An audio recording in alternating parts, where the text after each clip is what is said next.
সকাল বন্ধুরা, কেমন আছো সবাই? সবাইকে ভালোবাসা জানিয়ে আর শীতের সকালে এক কাপ চা নিয়ে তোমাদের সঙ্গে আজকের ভিডিওটা শুরু করছি। আমার চা কিন্তু আজকের মতন তৈরি। তোমরা কারা কারা সকালবেলা হলেই এক কাপ চা নিয়ে বসে পড়ো অবশ্যই কমেন্টে জানিও। আর এই বিস্কিটটা আগের দিন তোমাদের ব্লগে দেখিয়েছিলাম, আনা হয়েছে। চা দিয়ে খেতে কিন্তু বেশ ভালো লাগে। তো চলো গরম গরম চাটাকে আগে খেয়ে নিই, তারপর আবার কথা বলছি। হ্যালো বন্ধুরা, সবাই কেমন আছো? আশা করি সবাই ভালো আছো। তো আজ হচ্ছে মকর সংক্রান্তি। আজ মকর সংক্রান্তির পাশাপাশি রয়েছে আমাদের বাঙালিদের পৌষ পার্বণ। তো সবাইকে মকর সংক্রান্তির অনেক অনেক শুভেচ্ছা জানিয়ে আজকে ভিডিও শুরু করছি। তো আমার শ্বশুরবাড়ি যেহেতু মকর সংক্রান্তি সেরকম বিশেষ কিছু নিয়ম নেই, তাই বাড়িতে হয়তো কিছুই করা হবে না। চলে যাব মায়ের বাড়িতে। মায়ের বাড়িতে রয়েছে বাস্তু পুজো, মা বানাবে পিঠে, তার সঙ্গে টুকিটাকি রান্না বান্না সবই। তো চলো ভিডিওটা শুরু করছি, সঙ্গে থাকো, আশা করি তোমাদের ভালো লাগবে। শীতকালে কিন্তু সোয়েটার পরে একদমই কাজকর্ম করা যায় না। সোয়েটার পরে কাজ করতে গেলেই ঠান্ডা লাগে আর মনে হয় একটু পরে করি। তাই চাটাকে সোয়েটারপত্র খুলে দিয়ে রান্না বসিয়ে দিয়েছি। আজ যেহেতু সংক্রান্তি, তাই কিন্তু নিরামিষই রান্না করব। আলু আর ফুলকপি কেটে নিয়েছি। আজ বানাবো আলু, ফুলকপি আর মটরশুঁটি দিয়ে নিরামিষ তরকারি। সঙ্গে থাকবে ডাল আর কিছু টুকিটাকি ভাজা। এইদিকে প্রেসার কুকারে কিন্তু ডালও চাপিয়ে দিয়েছি। 2 গ্যাসে 2টো রান্না বসিয়ে দিয়েছি, ঝটপট হয়ে যাবে, বেশি সময় লাগবে না। যাব মায়ের বাড়িতে, স্নান টান সেরে মেয়েকেও স্নান করাতে হবে, তাই ভাবলাম ঝটপট করে নিই। ফুলকপি আলু তরকারিটা কিন্তু ভাজা হয়ে এসেছে। এদিকে আমি একটা বাটির মধ্যে আদা, জিরে আর লঙ্কা বাটা দিয়ে একটা পেস্ট বানিয়ে নিয়েছি। একদম নিরামিষ করব, আর নিরামিষ এই তরকারিটা খেতেও কিন্তু অসম্ভব ভালো লাগে। আর আজকে ফুলকপিগুলোকে না ছাকা তেলে ভেজে নিয়েছি। এখন যেহেতু সিজনের কপি, একটু ভালো করে তেলে যদি ভেজে নেওয়া যায় তাহলে সেই কপির স্বাদ কিন্তু হয় দুর্দান্ত। আমিও আজ তাই করেছি। না হলে অল্প তেলে ফুলকপি রান্না করলে এখন তেমন একটা কিন্তু খেতে ভালো লাগে না। ডালও কিন্তু প্রেসার কুকারে সিটি পড়ে গেছে। তো ডালের মধ্যে নুন, হলুদ আর সামান্য জল দিয়ে দেব। যেহেতু অল্প জলে সেদ্ধ করেছি, তাই জল তো দিতেই হবে।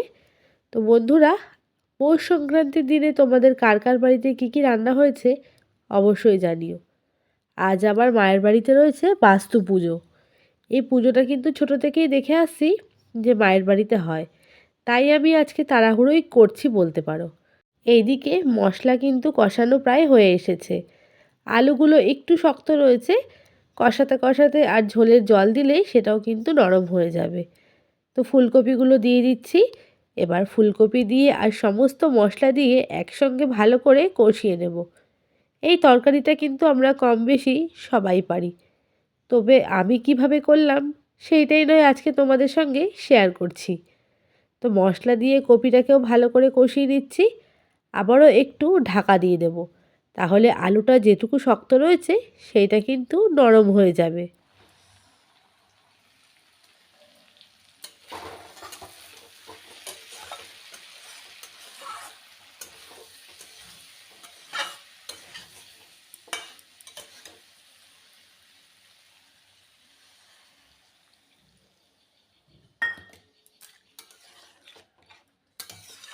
সব সবজি দিয়ে মশলাটাকে ভালো করে কষিয়ে নিয়েছি। মশলার মধ্যে যে কাঁচা গন্ধটা থাকে সেটাও দূর হয়ে গেছে। নুন, চিনি পরিমাণ মতন সমস্ত কিছু দিয়ে দিয়েছি। আর এদিকে টকবগিয়ে ফুটে কিন্তু ফুলকপির তরকারি একদম রেডি হয়ে গেছে। এবার দিয়ে দেব সামান্য ধনেপাতা কুচি, তাহলেই আজকের আমার রান্না শেষ হয়ে যাবে।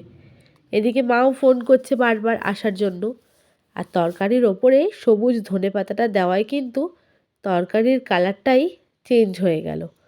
দেখতেও ভীষণ ভালো লাগছে, লাল লাল তরকারির ওপর সবুজ সবুজ ধনেপাতা। তো চলো বন্ধুরা, কিছুক্ষণ ঢাকনা দিয়ে দিই, ধনেপাতার ফ্লেভারটা তরকারির মধ্যে ভালো করে মিশে যাক। ছাদে এসেছিলাম জামা কাপড় তোলার জন্য, দেখলাম পাশের বাড়ির জেঠিমা বড়ি দিয়েছে, তাই ভাবলাম তোমাদেরকে একটু শেয়ার করে দিই। কি সুন্দর ছোট ছোট করে বড়ি দিয়েছে।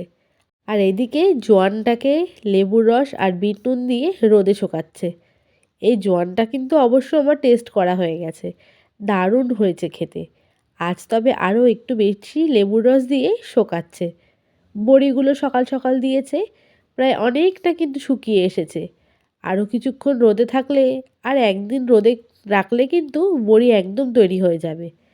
আর এদিকে দেখো গেট থেকে বেরোবো, তখনই এরা দুইজন গেটের ওপরে বসে ভালোবাসা করছে। তো কী করব বলো বন্ধুরা, কিছুক্ষণ ওয়েট করে গেলাম, ভাবলাম তোমাদেরকেও একটু দেখিয়ে দিই। বাড়িতে চলে এসেছি, এসে দেখলাম যে পুজো কিন্তু হয়ে গেছে।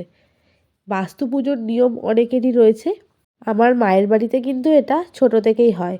এই যে ঝুড়ি দিয়ে ঢাকা রয়েছে, এর তলায় কিন্তু চালের গুঁড়ো দিয়ে আলপনা করা হয়েছে, তার উপরে ঘট পেতে তুলসী মন্দিরের সামনেই কিন্তু বাস্তু পুজো করা হয়েছে। সংক্রান্তির দিন ভোরবেলায় উঠে এই পুজোটা কিন্তু করতে হয়। আর উঠোনের এক কোণে চালের গুঁড়ো দিয়ে এরকম গোল গোল করে আলপনা দিতে হয়, তার মধ্যে ধান দুব্য ফুল সবই দিতে হয়। আর আমাদের বাড়িতে যেহেতু গরু নেই, মায়ের পাশের বাড়িতে গরু রয়েছে, সেই গরুর গায়েও কিন্তু চালের গুঁড়ো দিয়ে আলপনা দিতে হয়। তো যাদের বাড়িতে এই নিয়মটা রয়েছে তারা হয়তো জানো।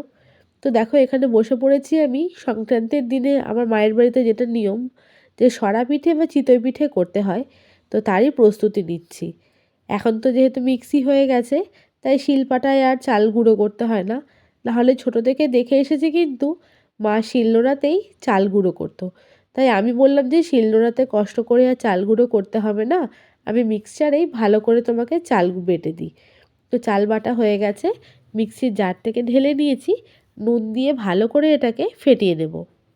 এই চালের ব্যাটারটাকে যত বেশি ভালো করে ফেটানো যাবে, চিতই পিঠা কিন্তু ততটাই ভালো করে ফুলবে। তো আমি চামচ দিয়ে ভালো করে ফেটিয়ে নিচ্ছি। এই ঠান্ডায় কিন্তু আর হাত লাগাতে একদম ইচ্ছে করলো না। সংক্রান্তির দিনে রাতে খাওয়ার জন্য মায়ের বাড়িতেই আমি বানিয়েছিলাম মটরশুঁটি ফুলকপি শিম দিয়ে খিচুড়ি আর ছোট ছোট আলুর দম। মা যেহেতু একা হাতে পেরে উঠছে না, তাই বললাম তুমি যতটা পারো করো, তারপরে বাকিটা আমি করে দিচ্ছি। সেই কাক ভোরে মা উঠেছে, উঠে চাল বেটে চাল গুঁড়ো করে বাস্তু পুজো সংক্রান্তির পুজো সব কিছুই কিন্তু করেছে। আর বয়সও তো হয়েছে, একা হাতে কতই বা করবে। তাই আমি মেয়ে হিসাবে যেটুকু পারি চেষ্টা করি কিন্তু মাকে সাহায্য করার। তো খিচুড়িটা কিন্তু হয়ে গেছে, এবার আমি এখানে চিতই পিঠা করে নেব। প্রথমে মা কটা ভেজে নিয়েছে, যেহেতু মায়ের বাড়ির আজকে নিয়ম মা কয়েকটা ভাজলো, তো তারপরে আমি হাত লাগালাম। আর এবার যেহেতু সরা আনা হয়নি, তো তাই জন্য কিন্তু মায়ের একটা পুরনো কড়াই ছিল, সেই কড়াইয়ের মধ্যেই চিতই পিঠাগুলোকে একে একে ভেজে নিচ্ছি। তো মায়ের ইচ্ছা ছিল যে পাটিসাপটা বা অন্যান্য পিঠে করার, কিন্তু এবছর আর যেহেতু পেরে উঠলো না, তো তাই জন্য কিন্তু এবার শুধু চিতই পিঠাই করা হয়েছে। আর ঝোলা গুড় দিয়ে এই চিতই পিঠা খেতে আমার অসম্ভব ভালো লাগে। ছোটো থেকে কিন্তু সংক্রান্তির দিনে অপেক্ষা করে থাকতাম এই পিঠের জন্য। তো দেখো এখানে চালটাকে ভালো করে ফেটিয়ে নিচ্ছি। যেহেতু হাতা দিয়ে ভালো করে উঠছিল না, তো চায়ের যেই ছোট ছোট কাপগুলো হয় সেই কাপ দিয়ে ব্যাটারগুলো আমি কড়াইয়ের মধ্যে ঢেলে দিচ্ছিলাম। এতে প্রায় অনেকটা করে কিন্তু দিতেও পারছিলাম, আর পিঠেগুলো বেশ একটু মোটা মোটা হচ্ছিল। তার উপরে ঢাকনা দিয়ে দিলাম, আর সামান্য জল সাইড থেকে দিয়ে দিলেই কিন্তু বেশ কিছুক্ষণ অপেক্ষা করলে চিতই পিঠা রেডি। এইখানে দেখো এক থালা চিতই পিঠা ভাজা হয়ে গেছে। তো অনেকক্ষণ দাঁড়িয়ে দাঁড়িয়ে ভেজেছি, তারপর তোমাদেরকে দেখালাম। তো বন্ধুরা, কারা কারা সংক্রান্তিতে পিঠে বানিয়েছো অবশ্যই কমেন্টে জানিও। তো বেশি কিন্তু আর বাকি নেই, হয়তো 2 থেকে 3টে হবে। তো এই যেটুকু বাকি রয়েছে সেগুলো ভেজে নেব। এইদিকে সানার পাপাও কিন্তু চলে এসেছে আমাদেরকে বাড়ি নিয়ে যাওয়ার জন্য। তাই আমি ওকে বললাম একটু অপেক্ষা করো, আর কয়েকটা বাকি রয়েছে ভেজে চলে যাব। তবে আজকে কিন্তু মার বাড়ি থেকে রাতে ডিনারটা নিয়ে গেছি গরম গরম খিচুড়ি আর ছোট আলুর দম। আর সত্যি খিচুড়িটা ভীষণই কিন্তু টেস্টি হয়েছিল। আর যেহেতু অনেকটাই সময় লাগছিল, তো সেই জন্য কিন্তু আমি পাশে আরেকটা চাটুর মধ্যেও চিতই পিঠা ভাজার জন্য বসিয়ে দিয়েছিলাম। চলে এসেছি, আর মায়ের থেকে নিয়ে এসেছি ঝোলা গুড় আর চিতই পিঠে, মানে বলতে পারো এক থালা ভালোবাসা। আর এখানে রয়েছে পাটিসাপটা, এটা আমাদের পাশের বাড়ির জেঠিমা দিয়ে গেছে। তো আজকে সংক্রান্তির দিনে এই হলো আমার ঘরের পিঠে আর পাটিসাপটা। তো তোমরা কারা কারা সংক্রান্তি উপলক্ষে কি কি পিঠে করলে অবশ্যই কিন্তু কমেন্টের মাধ্যমে জানিও। এইটা যদিও আমার করা, আর এটা তো জেঠিমা বললামই দিয়ে গেছে।